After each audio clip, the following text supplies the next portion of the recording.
Why did you start the Ethics and Compliance Library podcast? This is Tom Fox, and I would like to welcome you to Readings and Felicitations. In this podcast series, I'm going to be visiting with thought leaders, entrepreneurs, historians, and a wide variety of other people on topics that are outside the area of compliance, but are of great interest to myself and to listeners to the Compliance Podcast Network. In this episode, I visit with Lauren Seigel. Lauren is the host of the Ethics and Compliance Library podcast. I talked to her about her experiences of hosting this podcast over the past year, what she learned, and where the Ethics and Compliance podcast may be headed down the road. I know you will enjoy this episode. Of course, my guest is Lauren Seigel. Lauren is actually the host of the Ethics and Compliance Library, and I had an idea that I pitched to her, which she graciously accepted, which was for me to interview her about her first year of hosting the podcast. Thank you. It's good to be back on my podcast. Yeah, it's been a fun year hosting this podcast. It's fun to be on the other side of it for a minute. So, why don't you tell us what you're up to right now when you're not podcasting? Yeah. So contrary to popular belief, I do not podcast for my job. I podcast because I am passionate about the space and it's a fun thing for me to be doing on the side. I get to learn a lot doing it and talk to some really incredible people. I am in sales. So this time of year, I'm really busy. I'm doing my day job quite a lot. And I'm also in the process of planning my wedding and enjoying being in the mountains, walk my dog a lot, all of that good stuff. Well, very cool. So why did you start the Ethics and Compliance Library podcast? The short answer is Tom picked up the phone and called me. The long answer is that this is a space that needed to be filled. There's so much going on in the ethics and compliance space. Nobody is ever going to say, yeah, for the last year I sat and everything was the same in ethics and compliance, right? It's just never going to happen. And so looking at the space, there's podcasts across Tom's podcast network, right? There's so many things that you can take in, whether it's podcasts or articles or the news, and understand what's happening in the space. But what nobody was yet doing was looking at the books in the space, looking at some of the research that people had published in the space and talking about it. And I think it's very often done from the traditional compliance quote perspective instead of necessarily from the culture perspective or the values perspective. And so I've really taken those types of books and thought about it from that direction and understand ethics and compliance in a different way. It's given me an opportunity to learn quite a lot. And the idea was to share that learning elsewhere so that others could think about ethics and compliance from a different perspective as well. I'm not quite sure what your expectations were when you began, but did you have any surprises or things that perhaps you weren't expecting that came up for you in the first year? Oh, that's a really good question. I really didn't have a lot of expectations. I put a lot of pressure on myself to know how to run a podcast, and I didn't. I had never hosted a podcast, but I knew how to speak to people. And I think the most interesting thing to me that I found throughout this process was that people wanted to talk about this. They were interested in what I was talking about and wanted to engage with me in these conversations. And I found that it extended far beyond the podcast interviews and into the work that I was doing on a day-to-day basis and the conversations I was having over dinner, that it touches all aspects of our life, not necessarily just the business implications around signing policies and so forth. Hosting the podcast in and of itself, the biggest surprise to me was really the amount of support that I got from the community, acknowledging that this was very much a needed gap to be filled. So you said a couple of things in there I'd like to follow up on. Number one was how this experience really influenced and improved your business acumen and business skills. And I was wondering if you say a few more words about that. Perhaps any specific examples that came up over the past year? Yeah, I mean, I think even listening back to my first podcast episode to the fourth one, you can hear the confidence in my voice around what I'm talking about, that I understand the space more now. And part of it is from reading the books, right? I learned something from reading the books, but a huge part of that was engaging with the people I was interviewing and understanding things from their perspective and what they've learned in the space. Um, I have found that in reading these books, I can't just read the books and write up my analysis and go into an interview. There's more that goes into it. I'm looking up articles related to it. I'm looking into the background of people who are mentioned in the book. And in doing all of that, I'm picking up on new words that are used in the space that I didn't know were being used. Terminology that ethics and compliance professionals are using that I can now use in my business acumen as part of how I communicate, which is super powerful. So, how about? I was also intrigued by your thoughts around as broad as the compliance space is, and as many podcasts as there are. You found one, you saw a gap, and you saw a market need, and you delivered that in the form of this podcast. Why is it that there's so many different unexplored areas of compliance? You think? The joke that I always make when I talk to ethics and compliance professionals, right? And that spans not just someone who has the ethics and compliance title, but someone who manages any part of a compliance program. So someone in legal, HR, etc. Everyone in that industry is looked at as a cost center. They're not a revenue protector, right? They're the Department of No, they're the police. No one comes to you with saying, I have resources, I have budget. They say don't have them, right? And it's almost a running joke that no one is ever going to come to me and say, I have a lot of those things, give me more of them. And so I think the reason why there are so many gaps in this space, why people are always trying to fill these gaps and find more resources, is because it has been a space that's been overlooked many times, right? They look, when a new regulation comes out, people tend to look at how the response is formulated, but not where it comes from. And so when I think about the ethics and compliance industry, I think it is slowly but surely picking up that people are trying to fill these gaps really proactively, but it has been a reactive industry in a lot of ways up to this point. And so filling the gaps is fun because there are a decent amount of gaps. It's something that makes my job fun. It makes the job of ethics and compliance professionals very challenging, right? But there's so much to be done. What were maybe three of the top highlights from the entire year for you? First one that comes to mind, probably interviewing Sharon Watkins for number one. I found it so cool. I really was kind of awestruck by her. I think part of it is, in a lot of ways, she's, quote, famous, right? And that fame, you always get a little starstruck, but really the courage it took to be that whistleblower and to be a whistleblower in the time that she was a whistleblower. I was just really awestruck by, and how she's taken the challenges in her career since then and turned it into something great, the teachings and so forth. So that was a really awesome moment for me. I think the second one is actually something a little less tangible, which is the number of people that I touched with this podcast. I was just really excited by it. And it made spending the hours reading, because let me be very clear, I'm a slow reader, made the hours reading and the hours producing and the hours interviewing seem fun. It wasn't something that I was spending time doing outside of work and was trying to build into my schedule, but that I was making time for, because it was cool to get to touch that many people's lives and their professions. And then last is the relationship that I got to continue building with Asha Palmer, who I am also awestruck by many days.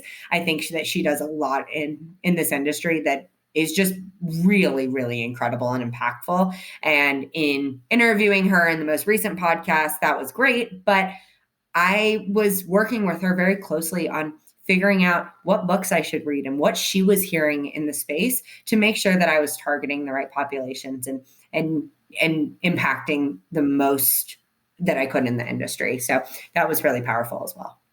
That brings up an interesting idea that you have incorporated into your series, which is you actually put a survey out and you ask listeners and readers on LinkedIn to vote for a book. Where did you come up with that idea? Honestly, out of frustration of not being able to pick a book. I mean, you look around and at face value, there's not a lot of ethics and compliance book number one, right? Like that title doesn't exist. There are titles like blind spots and titles like, I mean, it spans everything, giving voice to values, all these things that don't necessarily say, hi, I'm an ethics and compliance book. And I didn't really know what other people wanted to hear. I wanted to hear certain things and talk about certain things, but that's not the point of the podcast.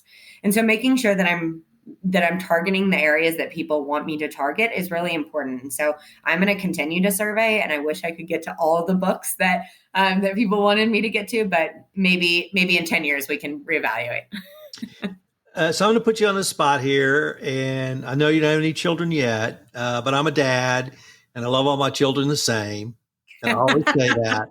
But I'm the oldest son, and I won't go any further than that. But were there any of the 4 pods your favorite, or do you just love them all the same?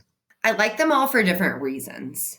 I think Blind Spots was a really proud moment for me because it was the first podcast I released. Smartest Guys in the Room, like I mentioned, I was awestruck by Sharon.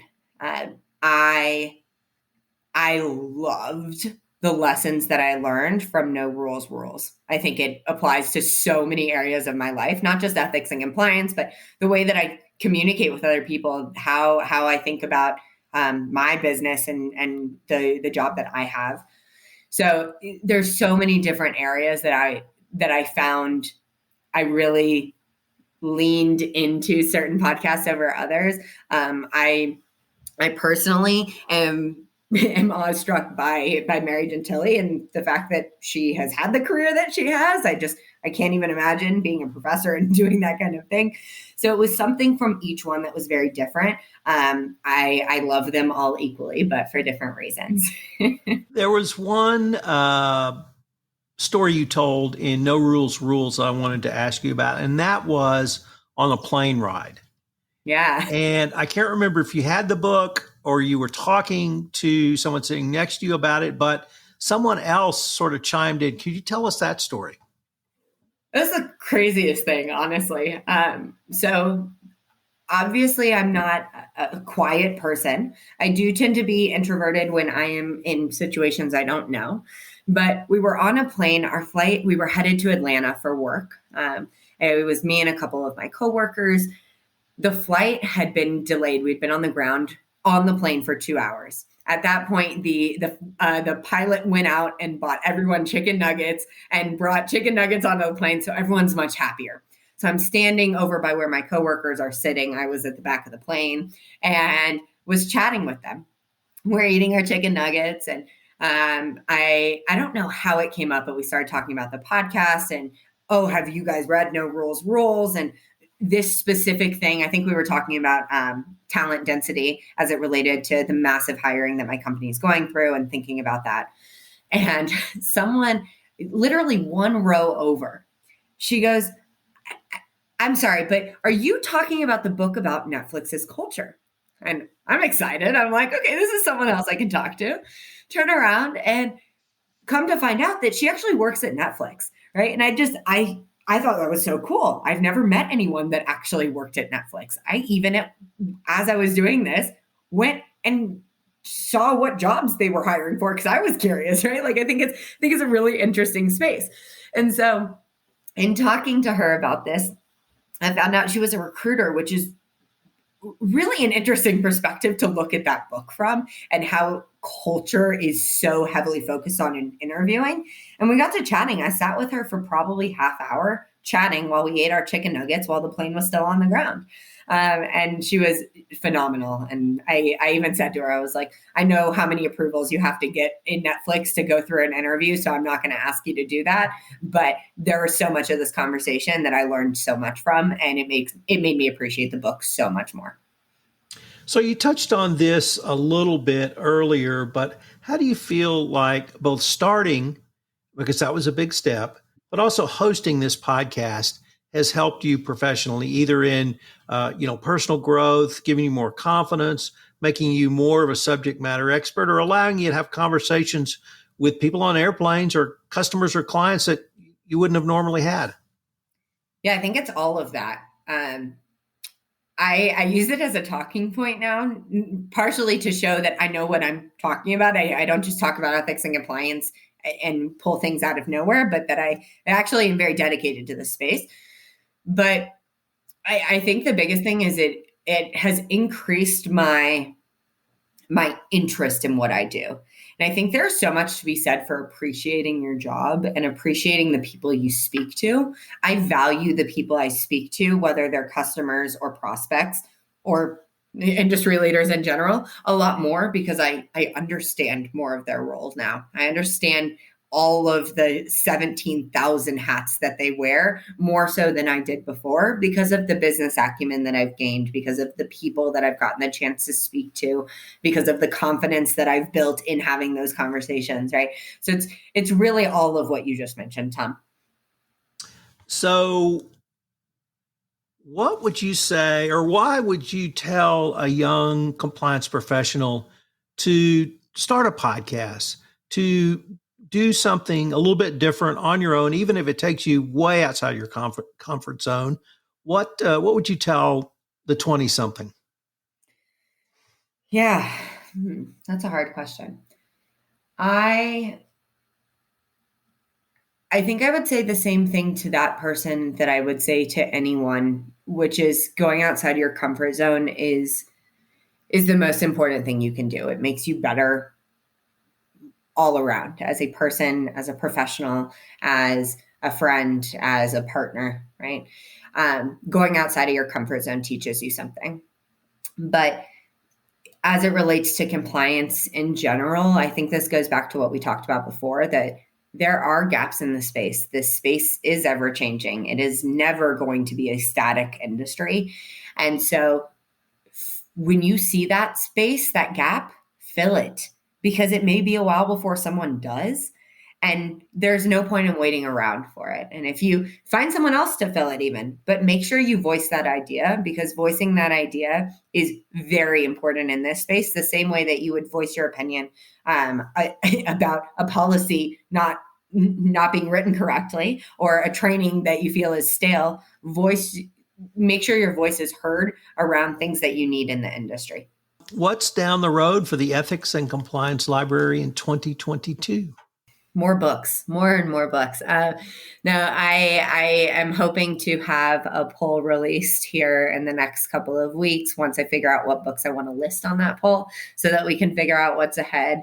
I expect 4 books again in 2022, so 1 a quarter again, and a lot more interesting conversations. I want to think about how to bring the podcast to life in between the podcasts as well. I think it's something that we tried to do with the Converge community and continuing those conversations. It's something that I tried to do in my engagement on LinkedIn, right? I have taken a backseat to some of my LinkedIn activity in the last few weeks as I take care of myself. As I mentioned before, planning a wedding and having a job and hosting a podcast all of a sudden got to be a lot. But I want to increase some of that engagement between podcasts again and make sure that the community of people listening has a place to communicate between listening, which is really important to me. Well, Lauren, unfortunately, we are near the end of our time for this episode, but I was wondering if our listeners wanted either to find out about the Ethics and Compliance Library podcast, or perhaps find out more about any of the topics we've touched on, or maybe even follow up with you. How could they do so? Yeah, a couple of ways. So obviously Converge community is something we've mentioned throughout the podcast and today, converge.conversant.com, where you can engage in conversations with your peers. And I'm active on there as well. LinkedIn is my go-to for everything. I encourage everyone that listens to go connect with me on LinkedIn and let's have that conversation, whether it's one-on-one or as a group, and send me an email as well. That email can be found on LinkedIn. But the only other thing that I will say is that the conversation far reaches beyond what happens between you and me, Tom, or me and another professional, that there are things that everyone wants to talk about. So speak of them loudly, whether on LinkedIn or social media and other ways, speak of them loudly. Well, Lauren, this has been great. I really thank you. I just tip of my hat to you for starting this podcast. It's been great. And it's been a great addition to the compliance community, because you're absolutely right. There was a complete gap in this space. So kudos for doing it. And I can't wait to see what you come up with next. Well, thank you, Tom. I really appreciate it. I appreciate all your help with this podcast as well. This is Tom Fox again. Hope you'll join me in congratulating Lauren for completing her first year and first 4 podcasts in the Ethics and Compliance Library. She indeed filled a space that needed discussion for the compliance professional. I hope you will look forward to Lauren's 2022 podcast, and when she posts her poll on LinkedIn about books that you would like to hear about, I hope you will respond to her survey and help her select the books for the Ethics and Compliance Library podcast in 2022. The Ethics and Compliance Library podcast is a special production of the Compliance Podcast Network. On this podcast, to talk about something other than compliance, whatever it may be, I'd love to visit with you. You can contact me at tfox@tfoxlaw.com. I wish you a very happy holidays, happy Hanukkah, Merry Christmas, or whatever you may be celebrating. We look forward to visiting with you in 2022.